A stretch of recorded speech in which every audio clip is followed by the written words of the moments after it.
Pues son realmente un halago, pero hemos de recordar siempre que nuestro destino personal carece de importancia. Lo importante es el destino de la comunidad popular.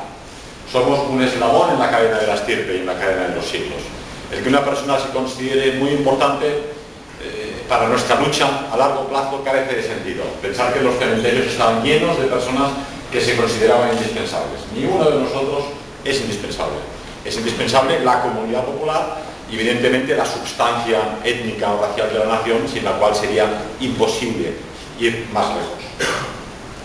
El tema que quería tocar hoy con vosotros es el tema de la mentira política, dado que la mentira política es utilizada hasta el día de hoy de forma constante por el sistema para manipular a los pueblos de Europa y para aniquilarlos a largo plazo. De todos es conocida la famosa mentira por reciente, la que cito primera, de las armas de destrucción masiva de Irak. Prácticamente Francia, Inglaterra, Estados Unidos, España con el presidente Aznar decidieron ir a la guerra contra una nación inocente solo porque se suponía que había unas armas de destrucción masiva que nadie ha encontrado jamás. Nadie se ha sonrojado por ello, la nación iraquí fue destrozada, sus infraestructuras destruidas y decenas de miles de ciudadanos iraquíes asesinados masivamente. No en la Primera Guerra Mundial, no en la Segunda Guerra Mundial, no en la Guerra de Vietnam, no en la de Corea. Hace apenas unos años, lo habéis vivido en la prensa y en las noticias. Pero de todos los temas utilizados históricamente como armas de mentira política, no hay ninguno que haya superado el alcance del denominado Holocausto, el mito de los 6 millones.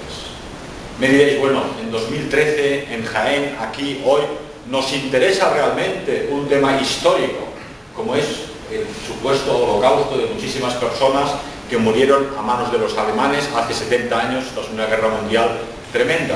Y yo os diré, sí, os interesa, es fundamental, porque es el tema sobre el que se basa el sistema actual en que vivimos, es el tema que justificó la victoria de los aliados en 1945, que borró los crímenes aliados. Pensar que los soviéticos que estaban juzgando a los alemanes en el tribunal de Nuremberg, mientras les acusaban de los crímenes de Katyn, que habían sido cometidos por la policía secreta de Stalin, ellos estaban violando 2 millones de mujeres alemanas en Berlín y expulsaban a 13 millones de alemanes de las provincias del este, de Prusia, Rusia occidental y oriental, Silesia, Pomerania, de los cuales 3 millones murieron por el camino. 300.000 sudetes fueron expulsados de Checoslovaquia y masacrados brutalmente. Pero estos mismos que se consideraban juez y parte en un tribunal que acusaba a los alemanes tenían que justificar aquellos crímenes acusando al perdedor de unos crímenes todavía peores. ¿Es un tema de actualidad o es un tema nostálgico? El tema es de absoluta actualidad.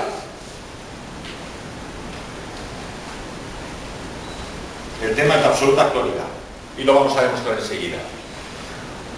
Si vosotros intentáis defender el arte figurativo, cuando vais por las autopistas de España veis unos hierros retorcidos tremendos, unas vigas de hierro que han costado millones al erario público, se supone que eso es arte.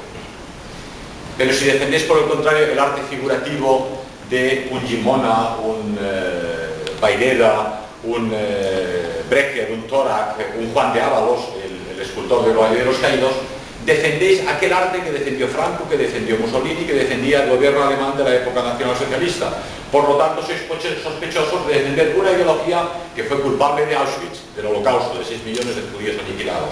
Por lo tanto, prácticamente nadie se atreverá hoy en día a defender la escultura figurativa y hermosa y bella, de inspiración divina, porque eso es lo que defendían ellos.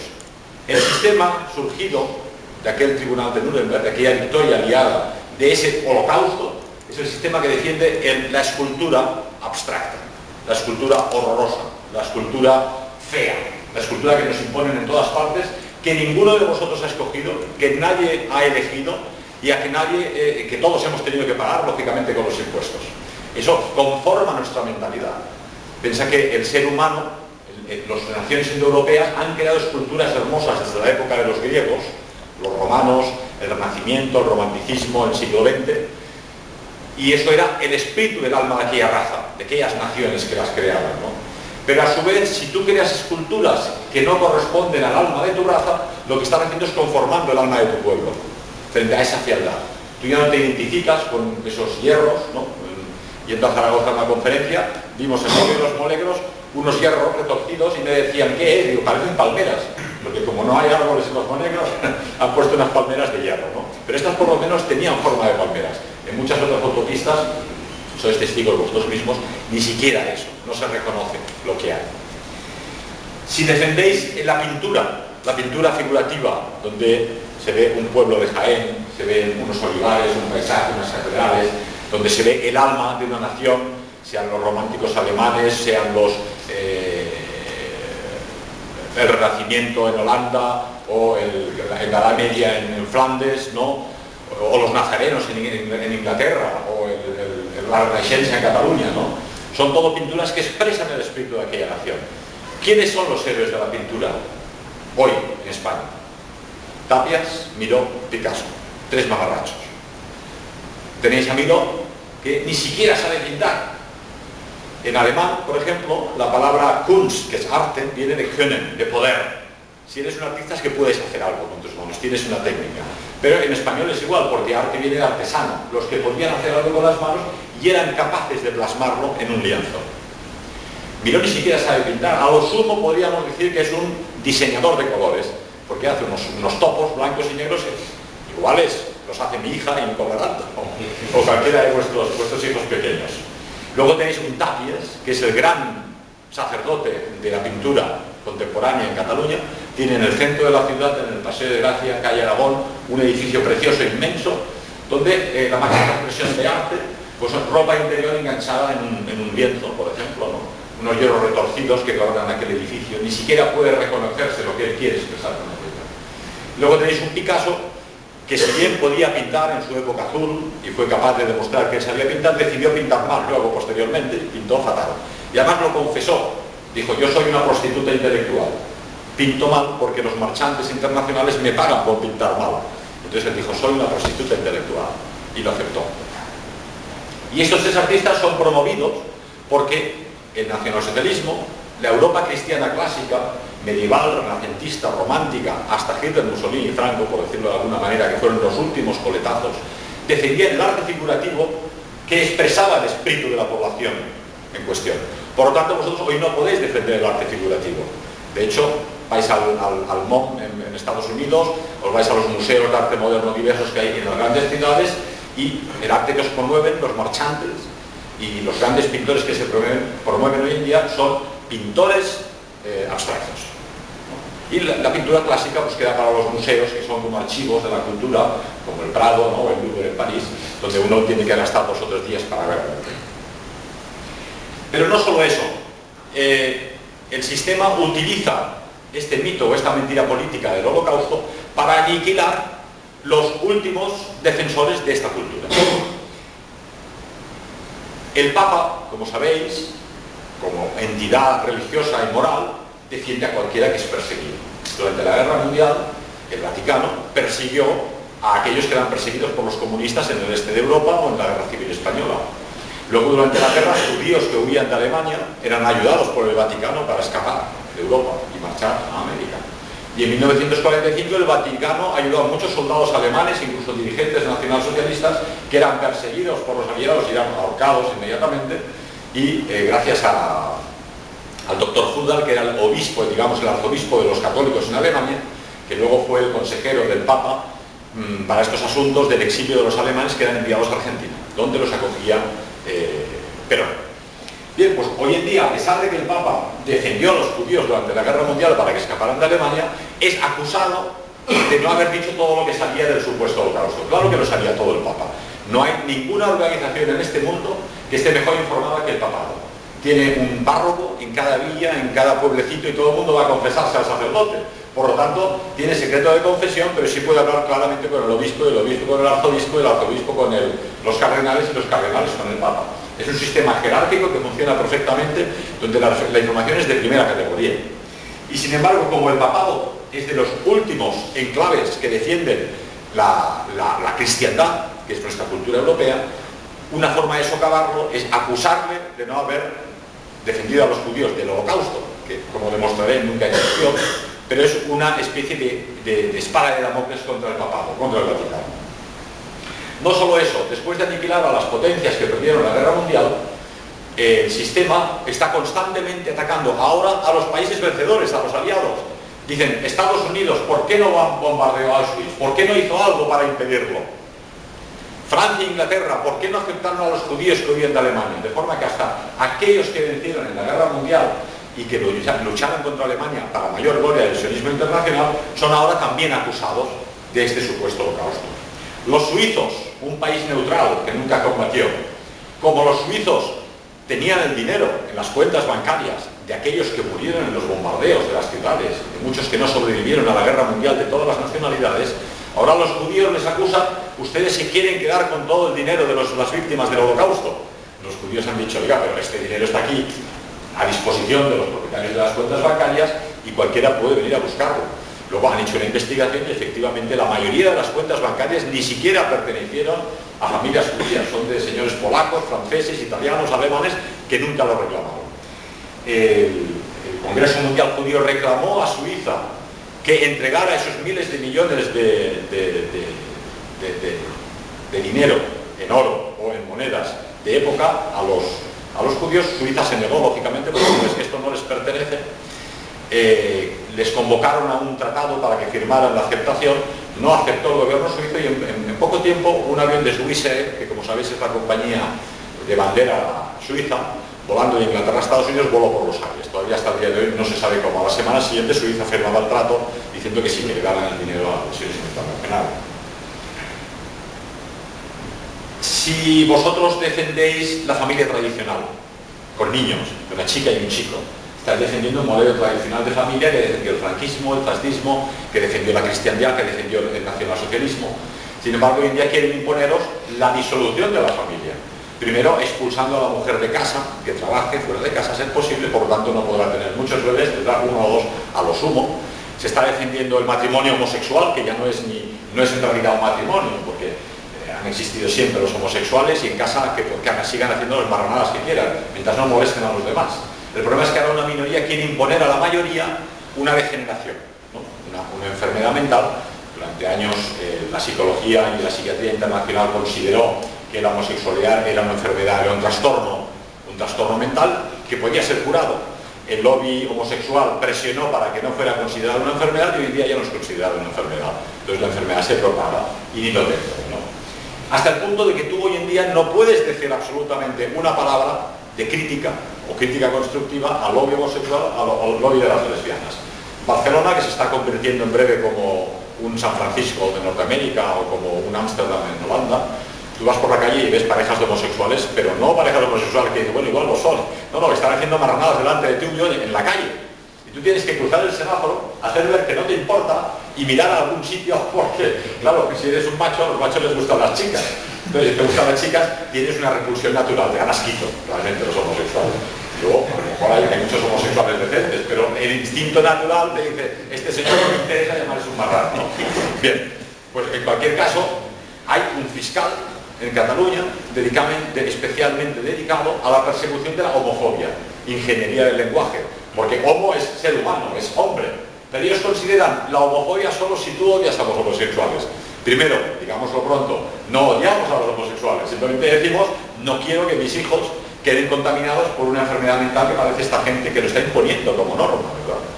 Este mismo fiscal es el que persigue los delitos de odio, llamados delitos de odio, para aquellos que tocan los temas tabú. El tema racial, la cuestión judía y el tema del holocausto, ¿no? Es aquel fiscal que a nosotros nos ha llevado a la prisión. Pero como veis, si atacas al lobby homosexual, al lobby lesbiano, eres sospechoso de defender a aquello que quería Hitler, que era la familia tradicional y que además puso a los homosexuales bajo tratamiento médico o encerraditos para que no contaminaran a nadie. Por lo tanto, estás defendiendo Auschwitz, por lo tanto eres culpable del holocausto. Por lo tanto, el holocausto tiene mucho que ver y es muy de actualidad.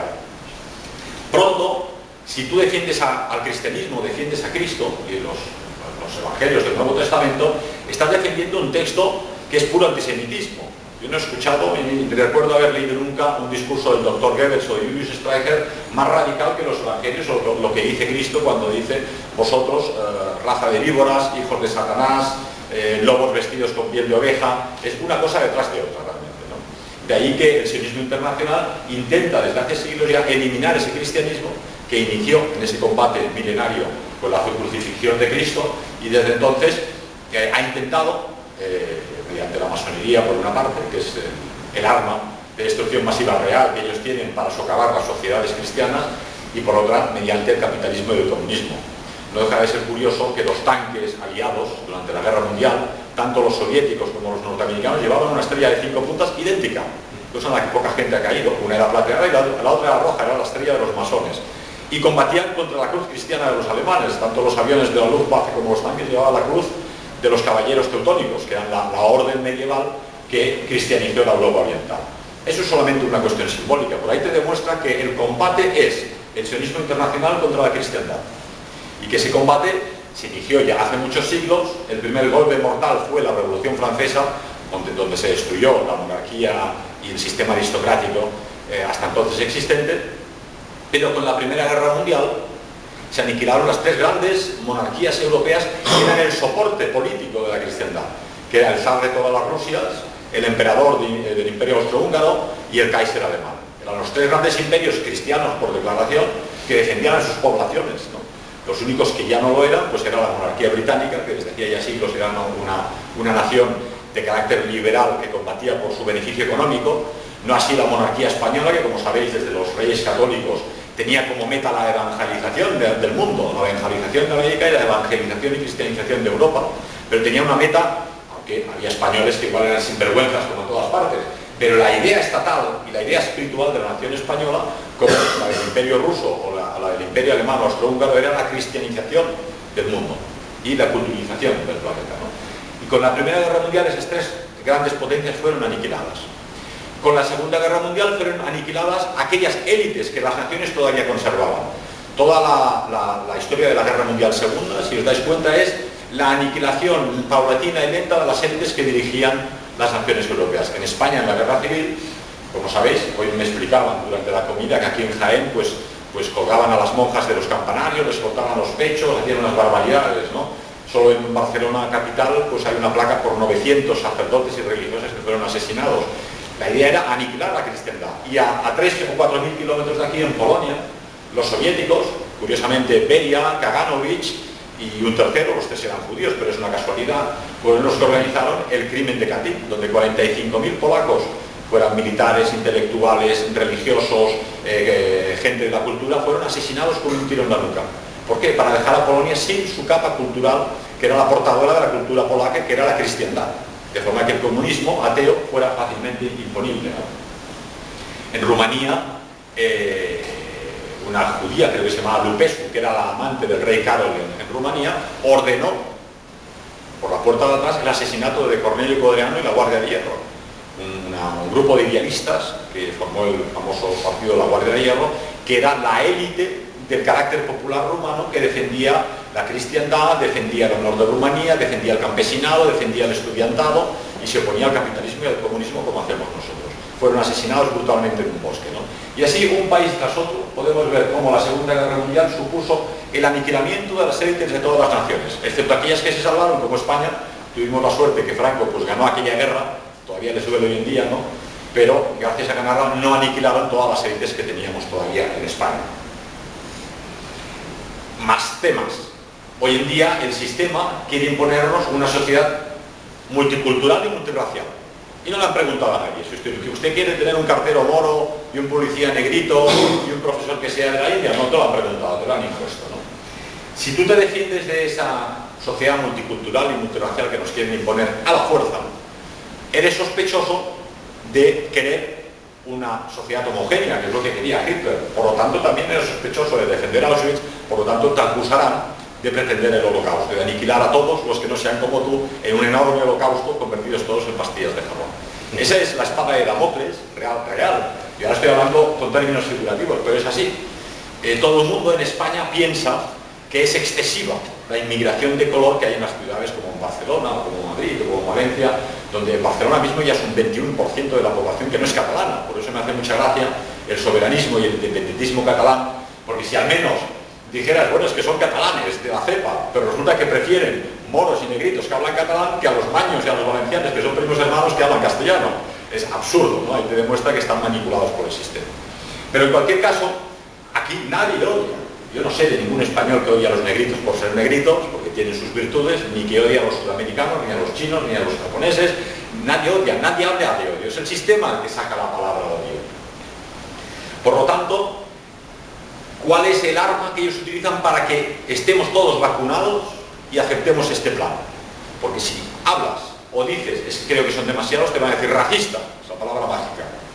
Y si te acusan de racismo, es que eres nazi. Y si eres nazi, es que defiendes el holocausto. Por lo tanto, nadie se atreve a decir que estamos en una sociedad multicultural y multirracial impuesta, porque todo el mundo, sin que nadie te lo diga directamente, sabe mentalmente, yo por ahí no puedo ir. Es como lo de las ratas de Pavlov, supongo que algunos lo conoceréis. Pavlov ideó un ingenio que decía, por este camino las ratas van a buscar comida, pero si se acercan hay una descarga eléctrica. Entonces las ratas, aunque allí había comida, ni se acercaban por aquellas esquinas, iban por la otra que no había descarga eléctrica. Con nosotros en Occidente, hoy en día, han hecho exactamente igual. Tú puedes decir, bueno, yo no me gusta el PP, no me gusta el PSOE, no me gustan los comunistas, ni los ocupas, y no hay ningún partido del que me fíe. Y la mayoría de los políticos son unos vendidos, y son unos vividores, y montan aquí un tranvía que cuesta 100 millones para que quede decorativo, que luego lo pagaremos entre todos, y en Zaragoza hay un teleférico que se pasea por la ciudad parado, nuevo, un teleférico de pistas de esquí, que costó un dineral y está ahí, buenísimo, y el aeropuerto de Castellón o el AVE de Cuenca, por ejemplo, ¿no? Pero, aunque yo no me fíe de todos estos partidos y estos políticos, yo ya sé por dónde no puedo ir. No puedo defender la sociedad homogénea, identitaria, no puedo defender la verdad histórica, no puedo defender antiguos regímenes políticos, ni puedo atacar el sistema democrático actual, porque ya sé, como las ratas de Pavlov, que si van por ahí me van a cepillar. Me van a cepillar primero mentalmente, me van a acusar con el dedo en el colegio, en el trabajo, te pueden incluso echar del colegio, te pueden echar del trabajo. Te van a acusar de crímenes que tú no has cometido, te van a imprimir con una etiqueta de deseos que tú no tienes. Es que quieres matar a todos los negros de España. No, aquí no estaba hablando nadie de matar a ningún negro, ni los quiero matar, tengo amigos negros, son gente estupenda, pero yo pienso que en España es mejor que habitemos los españoles y si podemos que les ayudemos a ellos en África a cultivar platatas, a hacer pozos de agua para que beban y a montar universidades y colegios para que aprendan. Por lo tanto, no os vais a poder defender de la sociedad multicultural y multirracial porque os acusarán de nazis, de racistas y de defender el holocausto. Si defendéis a los palestinos porque tienen derecho a su tierra, son realmente los habitantes originarios de Oriente Medio, son los que había en época de Cristo, solo que poco después, unos siglos después, llegó Mahoma y convirtió al Islam, pero estos son los habitantes reales. Muchos de los judíos que llegan hoy a Palestina son askenazis, como sabéis es una tribu de los judíos que en realidad son cazares. Los cazares eran un imperio turcomano que había en la zona de Ucrania, en la Edad Media, y aquella nación se convirtió en bloque al judaísmo, y estos son los judíos que hoy en día van a Israel a repoblar Palestina, pero son originarios de Asia Menor y de la Europa Oriental, y les quitan el derecho a los palestinos. Pero si tú defiendes el derecho de los palestinos a salir de ese campo de concentración inmenso en el que están, a luchar por la supervivencia de sus hijos, de sus mamás, de sus papás que son bombardeados, asesinados, que son maltratados, que no pueden ir al colegio, que son quemados vivos con fósforo, como hemos visto hace un par de años, eres sospechoso de ser antisionista, ser anti-Israel, ser antisemita, por lo tanto quieres Auschwitz, por lo tanto pretendes el holocausto. Pocos intelectuales en Occidente se atreven a defender a Palestina, simplemente porque no quieren caer en la esquina de los nazis, en la esquina de los antisemitas, porque en el momento en que tocas el sionismo, tocas Israel, son las vacas sagradas de Estados Unidos y de Alemania y de todo Occidente, ¿no? Todo Occidente, por lo menos sus élites intelectuales y económicas y políticas, irían a la guerra por defender a Israel, nos meterían en un sarao impresionante y en una tercera guerra mundial, porque Israel es la vaca sagrada. Por lo tanto, aquí vemos cómo ellos han conseguido blindar el Estado de Israel, blindar el Estado sionista, porque ellos sufrieron un holocausto que es ficticio. Un amigo que se fue de vacaciones a Nueva York, subió a un hotel a la habitación, como si subiéramos aquí, un hotel de lujo además en Nueva York, donde van todos los artistas de cine, y se encontró un escarabajo en la cama. Y el hombre cogió el escarabajo, bajó a la recepción, le dijo, por favor, este escarabajo, el que está en la habitación, yo para la habitación, quería una habitación doble, no triple. Como lo dijo en público, delante de los clientes, salió el dueño del hotel, que era judío, y le armó una bronca. ¿Usted qué hace diciendo aquí mentiras? Nosotros no tenemos escarabajos. Digo, oigan, yo tenía un escarabajo. A mí me da igual que usted sea judío o que sea japonés, pero el escarabajo existía, ¿no? Ahí te das cuenta cómo la población judía a nivel planetario tiene una espada de Damocles que es cualquiera que ataca mi personalidad, mi punto de vista, mi forma de ser o mi existencia económica o social, es un nazi, es un racista, por lo tanto lo tengo bloqueado. Porque el sistema occidental actual tiene tres grandes motes con los que bloquearte. Si no les interesa es porque, como nosotros somos enemigos del sistema y queremos cambiar la sociedad, primero te acusan de loco. Este tío está loco.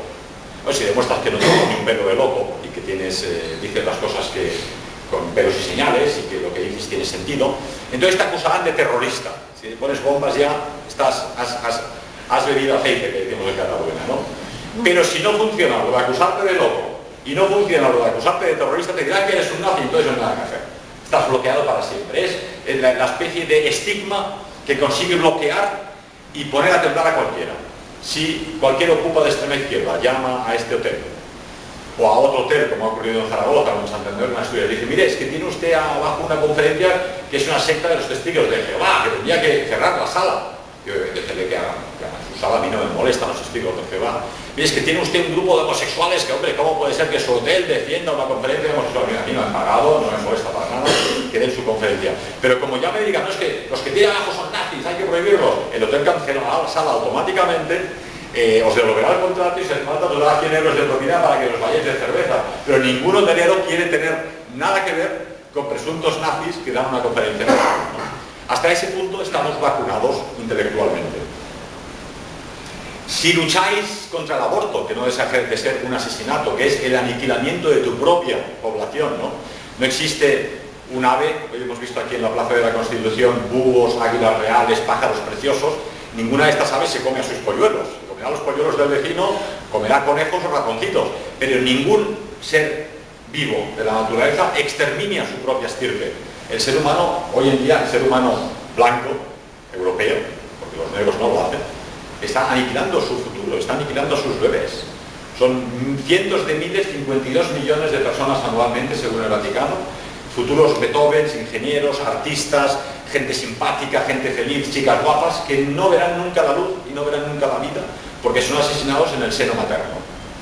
Si tú defiendes que el aborto es un asesinato y que estas señoras que defienden el aborto, yo soy propietario de mi cuerpo y con mi cuerpo hago lo que me dé la gana. Usted será propietaria de su cuerpo, pero no del cuerpo que lleva usted dentro, que tiene un alma de Dios y es un cuerpo de la raza, de la nación y que le pertenece también a su papá y a su mamá y a sus abuelos y a sus bisabuelos. Usted no es propietaria de nada, solamente lo transporta y tiene un deber para con la naturaleza y con Dios, que es que hacerlo crecer, hacerlo un bebé sano y alimentarlo espiritual y materialmente. Pero si tú defiendes eso, estás defendiendo la familia que defendía a Hitler, por lo tanto eres también sospechoso del holocausto. Enseguida sale la etiqueta de nazi si estás en contra del aborto. Si defiendes estos temas ideológicos, por ejemplo, han inventado ahora ya lo que llaman en inglés el hate speech, que es el discurso del odio. ¿Qué es esto del discurso del odio? Es muy típico de la manipulación del lenguaje. Sencillamente, en cuanto dices, hombre, es que este ministro de Estados Unidos, este ministro de Economía, es que es judío. Pero tú no estás odiando a nadie, estás describiendo un hecho. Es que el presidente de la Reserva Federal, donde inventan el dinero en Estados Unidos y donde realmente manipulan la economía internacional, también es judío. Greenspan primero, ahora Salomón Bernanke, el segundo también. Si dices, hombre, es que toda esta crisis empezó con Lehman Brothers, que son judíos, no son esquimales. ¿Qué quieres que le diga? Yo no es culpa mía, es culpa de ellos, ¿no? Y además, de los 800.000 millones que desaparecieron en 2007 con la crisis, pensar que el PIB español es 1 billón, que son 1.000 millones, lo que desapareció fueron 800.000, casi el PIB de toda España. 400.000 millones fueron a pagar Israel, el único país occidental, entre comillas, que no sufre crisis, ¿no? ¿Por qué? Conexiones de Lehman Brothers con Israel, ¿no? Goldman Sachs, que ha arruinado Grecia y ha timado a toda la comunidad europea, tampoco son vikingos, son judíos, ¿no? Por lo tanto, en el momento en que tú digas es que este ministro, este banquero y esta crisis está originada por judíos, te van a acusar de discurso del odio. Lo que tú estás promoviendo es el odio hacia un pueblo concreto, hacia una cultura o una religión concreta. Yo no promuevo el odio contra nadie. Yo estoy denunciando que hay una serie de personas que manipulan la economía, la información, los medios de comunicación y que me afectan. Si son judíos o no, es su problema. Pero hay un delito especial contra esto, que es el hate speech en Estados Unidos, y que ya se ha impuesto en España como discurso del odio, y tenemos un fiscal en Madrid y en Cataluña que actúa cada día, se levanta a las 8 de la mañana y piensa, bueno, ¿hoy contra quién a quién puedo denunciar? Y va escuchando, tiene sus espías, este ha mirado mal a un homosexual, este ha hablado contra las lesbianas, este ha dicho que habría que prohibir el aborto, este ha dicho que tiene libros históricos que demuestran que el holocausto es mentira, y va a poner a sus 12 policías o mozos de escuadra a perseguirle. Si defiendes la música clásica, o la música hermosa, la música bella, la música popular de nuestras naciones, estás defendiendo las raíces de nuestra cultura cristiana. Pero es que la cultura cristiana, vosotros seguramente no lo sabéis, la Edad Media, Roma, Grecia, el Renacimiento, el Romanticismo, son los culpables del antisemitismo de Isabel la Católica, del antisemitismo del siglo XIX, del antisemitismo de los polacos o de los rumanos o de los rusos, y por supuesto del antisemitismo de los alemanes, por lo tanto de Auschwitz, por lo tanto del Holocausto. Así pues, todo aquello que defiende la cultura clásica europea es sospechosa del antisemitismo, por lo tanto es sospechosa del Holocausto, por lo tanto debe ser aniquilada. De ahí que tú pones Radio Clásica o Radio Clásica Cataluña y la mayoría es horroroso. Si tú le dices a un chico, hombre, no escuches rock duro, escucha música clásica, y luego pones música clásica y oyes ding, dong, apagas la radio, la tiras por la ventana y no quieres saber de música clásica, nunca más nada. Pero esa es la música clásica que hoy en día componen para nosotros. De hecho, los últimos grandes piezas de música clásica para mí fueron los 4 últimos líderes de Richard Strauss, que os recomiendo escuchar, el autor de la Sinfonía Alpina o Así hablaba Zaratustra, que era el ministro de música del Tercer Reich, curiosamente, que murió en 1949 después de haber vivido la destrucción de Múnich, su ciudad amada, ¿no? No podéis defender la música clásica, pero lo único que en absoluto podéis hacer es defender la música de Wagner. Porque Wagner, no lo sepáis, aunque murió mucho antes de que naciera Hitler, era nazi. Y esto lo sabe hasta todo el mundo, hasta el punto de que Wagner está prohibido en Israel. Hasta hace poco, ahora Judith ha conseguido que se interprete Wagner. Pero decir Wagner es decir Hitler. Yo a veces, que soy muy wagneriano, tengo que escuchar el canto a la estrella solitaria del Tannhäuser, o el coro de los invitados, o bien los maestros cantores del coro de los aprendices, que es precioso, y tengo que bajar el volumen, porque como me oigan los vecinos, está escuchando Wagner, claro, como es nazi, entonces para defender al pobre Wagner tengo que escucharlo en voz baja, porque si escuchas Wagner está claro que eres nazi, por lo tanto tampoco puedes escuchar Wagner. Además, como he sabido, cuando los judíos eran conducidos a las cámaras de gas y poco antes de ser metidos en la máquina de fabricar pastillas de jabón, se les ponía el ocaso de los dioses, se les ponía las valquirias y se ponía música de Wagner para que murieran felices. Eso dice la mitología del Holocausto. No solo eso, si defendéis la disciplina, el deber, la cultura del esfuerzo que ha hecho grande España y Alemania, Inglaterra y Europa entera, está defendiendo aquello que defendía la cultura clásica europea, o sea, aquello que defendían los gobiernos autoritarios de los años 40, por lo tanto no sois suficientemente democráticos, por lo tanto sois otra vez sospechosos de Holocausto. Pero no voy a seguir con este tema, pero quería haceros una breve muestra de cómo realmente no es un tema histórico, es un tema de actualidad y que es un tema fundamental. Vosotros que sois personas jóvenes, que estáis iniciados en el estudio de las cuestiones históricas, tenéis el deber no solo de conocer las cuestiones históricas, sino de profundizarlas y conocerlas muy a fondo, de forma que, hablando con cualquier persona, podáis defender vuestros puntos de vista. Bien, vamos a empezar con el tema que nos trae, que es el tema del Holocausto en cuestión.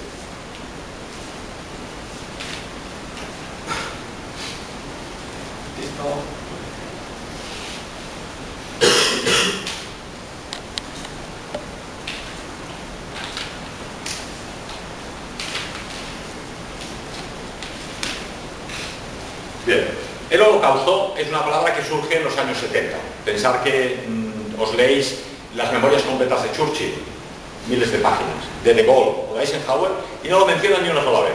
No solo no mencionan el Holocausto, sino que no hablan de una masacre o genocidio de 6 millones de judíos por ninguna parte, ¿no? Es en los años 70 con la película famosa de Hollywood, Holocausto, que se empieza a promover la persecución de los judíos real que tuvo lugar en Alemania durante la Guerra Mundial como un mito religioso. La palabra holocausto en griego es holos y kausto, que es ser quemado totalmente, no es otra cosa. Pero desde un punto de vista religioso, en el Antiguo Testamento, y sobre todo por la cultura judía, eso es utilizado como una víctima propiciatoria a Dios. Porque mataras un cordero el día de Pascua para favorecerte los beneficios de la divinidad, ¿no? Tenéis el caso en el Antiguo Testamento de Abraham, ¿no? Pues que incluso le ordena: mata a tu hijo delante mío, y cuando lo va a matar dice: no lo mates, ya sé que eres de fiar, ¿no? En todo caso, es una palabra religiosa. Aquí es importante, no voy a adentrarme en el tema, pero para que lo veáis claro, en 1919 ya habían revistas judías que hablaban de holocausto y de 6 millones.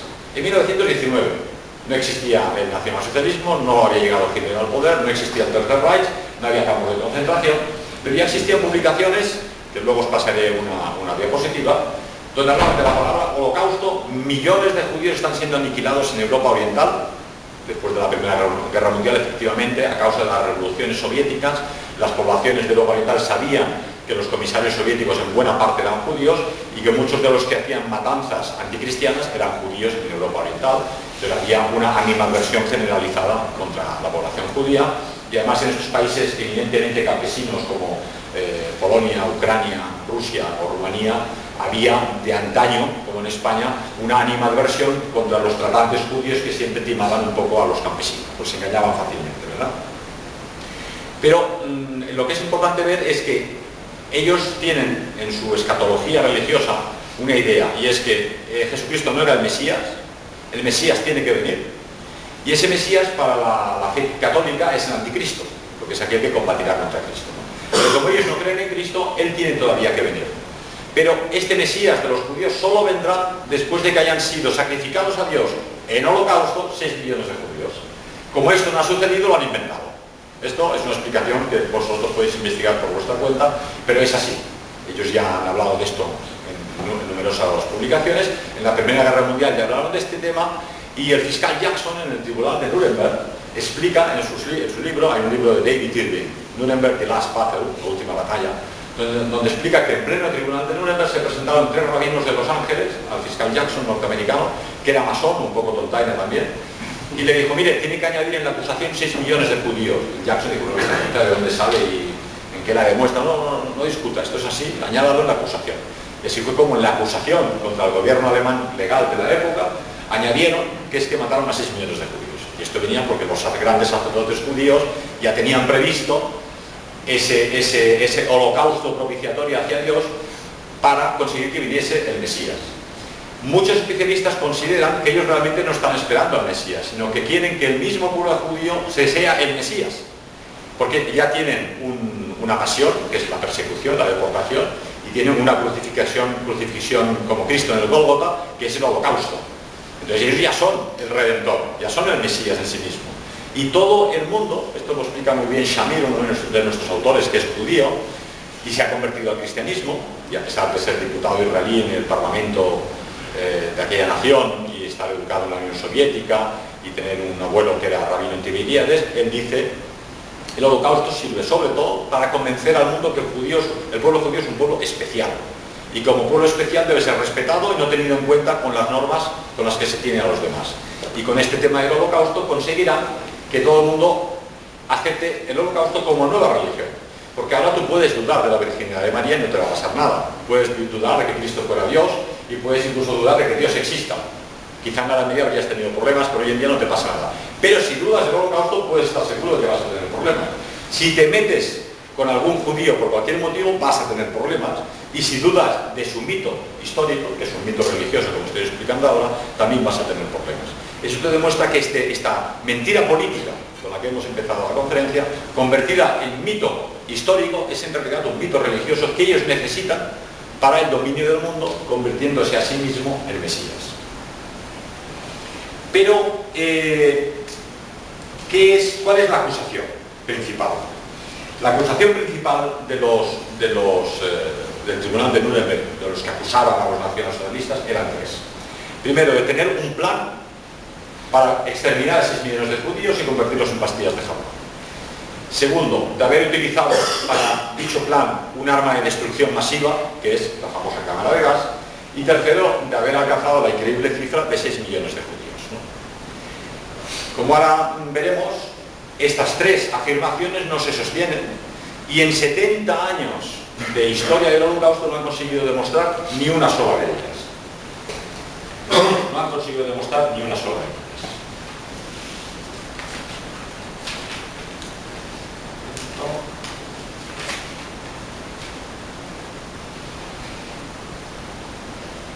Primeramente, en 70 años de historia no han encontrado jamás la orden de Hitler diciendo: señores empleados, subalternos, oficiales, he decidido que quiero matar a 6 millones de judíos y convertirlos en pastillas de jabón que del tirón llevan tiempo sin lavarse las manos. Bueno, pero esta orden no se ha encontrado nunca, jamás, en ninguna parte.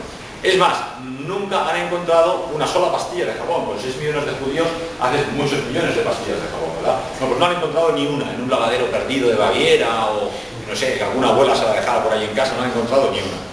Y mucho menos nadie ha puesto una sola pastilla de jabón bajo el análisis científico de un laboratorio para demostrar qué es aquello, ¿no? La mentira real es que en las pastillas de jabón en Alemania, que era el lagarto que se usaba aquí en España, nuestras abuelas, ponía RIF, que era Reichsindustrie-Fett, que es grasa industrial del Reich. Lo decían grasa industrial para hacer pastillas de jabón. Y este mentiroso profesional, que era Simon Wiesenthal, dijo reine jüdisches Fett, pura grasa judía, ¿no? Lo cual ya es una fantasía tremenda. Pero esa mentira es increíble hasta para un niño de 5 años, dura hasta nuestros días. Bien. Ellos han dicho, bueno, pero es que, claro, Hitler no podía dejarlo escrito. Bueno, vamos a ver, que Hitler no lo dejara escrito, pero Goering o Hess o Goebbels, algún subalterno tuvo que dejar algo escrito, porque en Alemania no se hacía nada sin una orden escrita. Es un país muy organizado y muy formal, y si no hay orden escrita, allí no mueve nadie un dedo, ¿no?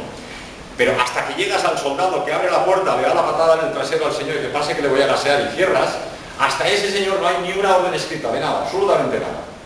Entonces los holocaustistas o los exterminacionistas dicen, bueno, es que lo decían de boca en boca. O sea, iban al oído y dicen, aniquila a todos los judíos en Alemania. Pero dicen, bueno, así hasta el último soldado es un imposible total.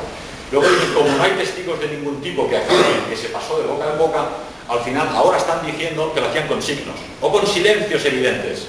Venía Heydrich y decía, mi Führer, creo que habría que aniquilar a los judíos. Führer le decía, y se iba. con este y se iba. Acababa de organizar la mayor matanza histórica de la historia de la humanidad. Es una cosa tremenda, pero eso es lo que están defendiendo actualmente los holocaustistas. David Irving, que es un autor el más leído en el mundo anglosajón, que hasta que empezó a dudar del holocausto era publicado por Macmillan en Estados Unidos y por Planeta en España. En su última versión de la guerra de Hitler le dijo a su editor, mira, yo no he encontrado, llevo 50 años de mi vida buscando un documento, yo no he encontrado una orden de Hitler dando la orden a nadie que aniquilase a nadie. Dice, mira, si no publicamos que Hitler organizó el holocausto vamos a perder millones de ejemplares a los distribuidores y toda la publicidad y te vas a arruinar. Dijo Irving, bueno, yo lo siento, pero es que soy historiador, no soy un propagandista. Total, que no puso nada del holocausto en el libro y efectivamente lo echaron de Macmillan, lo echaron de Planeta y lo está publicando Ediciones Ojeda, que ha caído muy bajo, pues, hombre. Pero en cualquier caso te demuestra que hay temas que son sagrados. Y ese historiador que pensaba, bueno, soy importante, soy suficientemente prestigioso, creo que puedo ahora ya por fin decir la verdad. En cuanto la dijo, le pasaron la pisonadora. Un caso similar, Roger Garaudi, del Partido Comunista Francés, el intelectual de la divine gauche francesa durante muchos decenios, defendiendo al obrero, al perseguido, a la izquierda. Un buen día decidió, es que esto del holocausto no se tiene en pie, y empezó a escribir un libro que hemos publicado, que es Los mitos fundadores del Estado de Israel. Él se convirtió luego al Islam, donde dudaba no solo de la justicia de Nuremberg, sino del mito del holocausto y de las cámaras de gas. Le pasaron la pisonadora y desapareció de la extrema izquierda, no forma ya en el Valhalla de los intelectuales de la izquierda, y ya no se acuerda de él nadie. Y otro hombre muy importante, que era el Abbé Pierre, que era un sacerdote, un abad francés, que defendía a todos los pobres, a todos los inmigrantes, a todos los negritos de Francia, a todos los que tenían necesidades, los defendía él. Y era como la Madre Teresa de Calcuta en Francia, no lo podías tocar. Pero un día se le ocurrió decir, creo que Roger Garaudi tiene razón, esto no se tiene en pie. Tuvo que exiliarse a Italia para defenderse de sus propios colegas de la Iglesia Católica Francesa y de toda la masacre periodística que se lanzó contra él, ¿no? Como veis, el tema es serio. Es decir, no hay intelectual, no hay periodista, no hay historiador que se atreva a tocar el tema. El caso de mi condena, por ejemplo, que es escandaloso, pero yo comprendo que no haya periodistas, historiadores, que no haya intelectuales que me defiendan, que no comparten mi pensamiento o porque no les gusta que sea vegetariano y vaya en bicicleta y a la montaña, o por lo que sea. Pero en cualquier caso, no hubo, cuando me condenaron por vender libros históricos, que ni siquiera yo había escrito y muchos ni los había publicado, no hubo un solo intelectual, un solo catedrático de aquellos que me habían dado clase en la universidad y que me habían dicho: la historia nunca está cerrada y el historiador siempre tiene que dudar. No hubo ninguno que levantara la voz y dijera: oiga, pero no habíamos quedado que los libros no delinquen. Como no le des a uno con la espasa calca en la cabeza, un libro no hace daño. Entonces, los libros no delinquen realmente. No habíamos quedado que no perseguíamos libros en España. No habíamos quedado que no hay libros prohibidos en este país. Se prohibieron libros y se han destruido libros, se han quedado prohibidos para siempre, y a mí me encerraron en prisión por ello. Ni una voz se levantó. Eso te demuestra que hay temas que se han convertido en temas pseudo-religiosos, mitológicos, y que convierten esta cuestión, que parece un tema histórico, como he dicho al principio, un tema de hace 50 o 70 años, y que ni nos va ni nos viene a caer, en un tema de palpitante actualidad. El segundo tema fundamental de esta cuestión es el instrumento del crimen, el arma de destrucción masiva. Para matar a 6 millones de judíos hicieron falta, además de 3.000 trenes, ¿no? Suponiendo que puedas meter a 1.000 judíos por tren, tienes que movilizar 6.000 trenes por toda Europa. Los alemanes tenían aviones a reacción estupendos, V1 y V2, unos tanques Tiger y unos aviones de combate fantásticos, pero no tenían gasolina. Y perdieron la guerra porque no tenían gasolina. Los tanques quedaban paralizados. Los americanos llegaron a Alemania y se quedaron horrorizados a ver aquellos aviones que alcanzaban la velocidad del sonido, pero no tenían gasolina. Pero eran tan burros los alemanes que gastaban toda la gasolina que tenían en pasear a 6 millones de judíos por toda Europa, después de haber enseñado en los campos elíseos, Italia, Rusia, los metían en un sitio rarísimo, en Polonia, y entonces, en vez de matarlos como hacía la policía judía de Stalin con un tiro en la nuca, que es bastante más práctico y más económico, utilizaban un sistema muy peligroso, que era el de las cámaras de gas, que además es antieconómico absolutamente. Estas cámaras de gas, que es el arma de destrucción masiva, jamás ha sido encontrada. Hay pruebas de tipo químico, de tipo físico, pero han habido 2 informes, Leuchter y Germán Rudolph, que han ido a las cámaras de gas y, como sabéis, según la leyenda, les gaseaban con ciclón B. El ciclón B no era más que el DDT, era un insecticida contra los escarabajos, los piojos y las cucarachas. Y muchos soldados alemanes recuerdan que venían del frente del este, de Europa Oriental, donde había epidemias de tifus, y eran metidos en una ducha desnuditos y toda la ropa en unas autoclaves, unas cámaras de gas, donde con ciclón B desinfectaban la ropa. Y se lo hacían los soldados alemanes, los presos también, ¿no? Bueno, pues estas pequeñas cámaras de gas, donde se gaseaba la ropa de los soldados y de los presos para que no trajeran piojos de Rusia, existen hasta el día de hoy, son automáticas, cerradas, con unas puertas que parece el Banco de España, ¿no? Y hasta el día de hoy, 70 años después, hay ciclón B en las paredes, porque el ácido púrsico que forma el ciclón B, mezclado con el cemento o con el hormigón, se convierte en color azul y queda para siempre.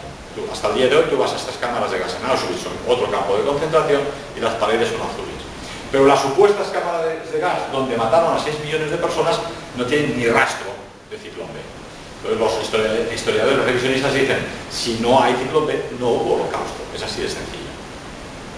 Otro tema, ese ciclón B lo tiraban por los techos, decían los de la historia del holocausto. O sea, 3 orificios como estos, abrían la tapa, echaban la lata de ciclón B y se morían.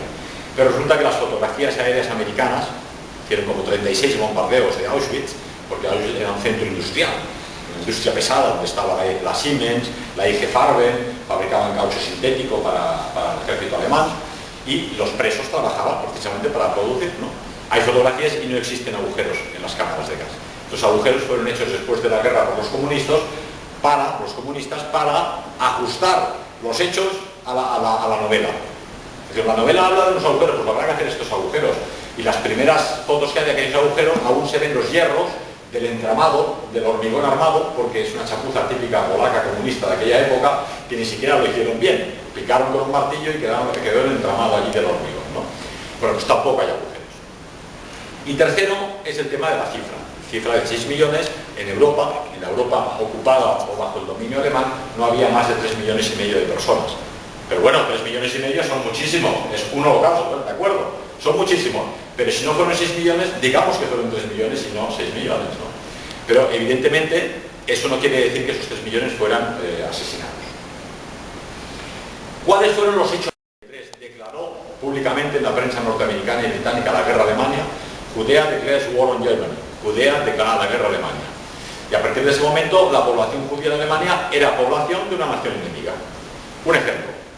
En Estados Unidos, como sabéis, hay población de los 4 puntos cardinales del globo. Y hay muchos que son de origen japonés.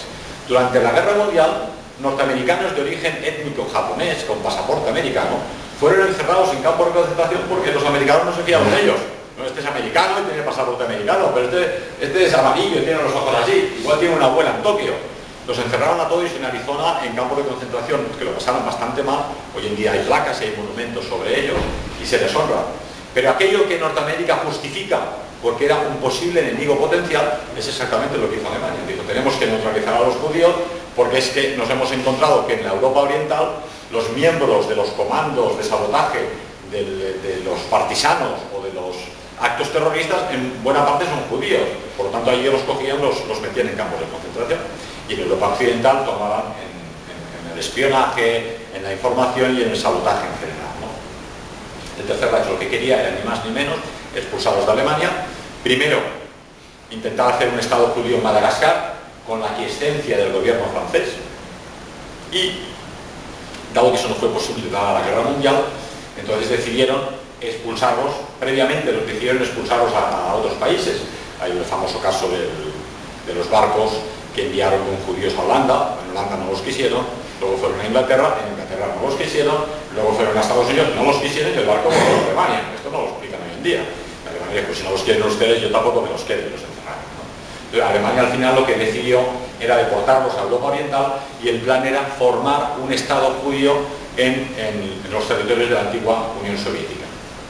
Hasta el día de hoy existe el Estado de Bilobidzhan. Bilobidzhan era una república soviética judía. Una especialista de ello es de Lady Michelle Renouf en Inglaterra, que explica, ya hay un Estado judío en Bilobidzhan, no tenemos necesidad del Estado judío de Israel que nos crea tantos problemas, ¿no? Y esa ni más ni menos era toda la política del Tercer Reich. Ahora vamos a demostrar con la documentación cómo eso ha sido así y no de otra manera. Pero en resumidas cuentas, no existe una orden del gobierno alemán, no se ha encontrado jamás, para la destrucción de los judíos de Europa, no se ha encontrado la arma de destrucción masiva. Se ha dicho, bueno, es que luego, ¿dónde están los cadáveres, no? Hace poco tiempo yo tuve que llevar a un horno crematorio en el cementerio de Collserola en Barcelona a un familiar que había fallecido. Y pregunté, ¿cuándo vengo a buscarlo? Y dice, vuelva en 4 horas. Y digo, 4 horas, es mucho tiempo. Y yo, hombre, el horno tarda unas 2 horas, pero en realidad piense que luego hace falta 1 hora para que se enfríe el horno, y luego 1 hora para limpiarlo, porque luego viene el próximo, ¿no? Y bueno, pues vengo dentro de 4 horas. Y además me confesó, dice, en realidad los huesos de las personas que se queman, ahora que todo el mundo defiende la cremación, porque, bueno, es más ecológico y tal, es que no se quema, eso es mineral, es calcio. Para quemar los huesos tendríamos que estar aquí 2 días quemando. Entonces, en realidad lo que se quema es el agua y la carne del cadáver, pero el hueso lo meten en una máquina, antes lo tiraban en un osario, pero ahora un poco por dignidad lo trituran con una máquina y te lo dan en la urna. Esto no lo sabe la población porque es un poco escabroso, pero es así. A los que decidáis.